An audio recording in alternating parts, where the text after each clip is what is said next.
So if you have been listening to the show, you know last week there were a couple of instances where preachers, one specifically at Liberty University, Jerry Falwell, the loser Falwell, Jerry Falwell Jr., he's the Fredo of the Falwell family.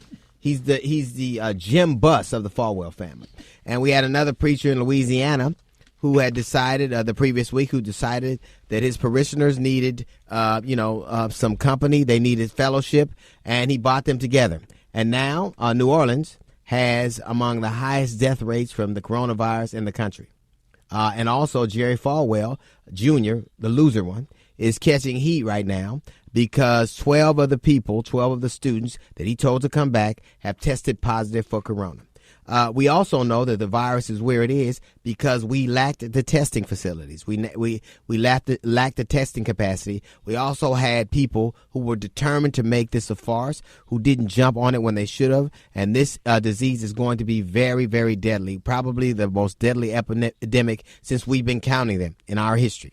And I have to say that in terms of people going to church and fellowshipping and exercising their faith, I said, well, maybe they were being faithful. Maybe they were following God's edict. I was wrong. They were being foolish. They risked their lives. As much as God gave us the capacity to love him and to want the fellowship of people, he also gave us discernment.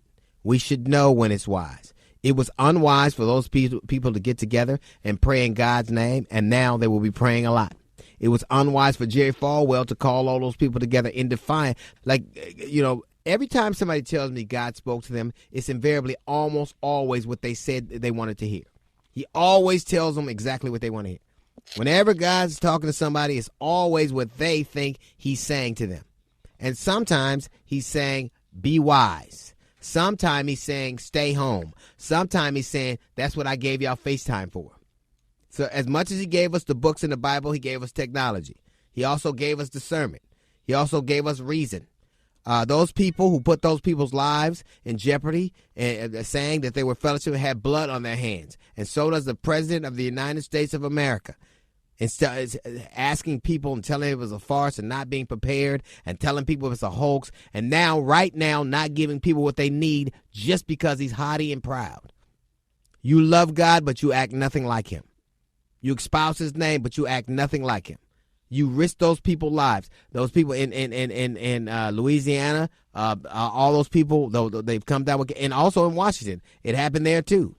All those people singing God's praises now are singing the blues. All those people are fellowshipping and now sick. So sometimes, as much as God speaks to you, sometimes he's saying, stay your ass home. That's a little note from the GED section on the D.L. Hughley Show.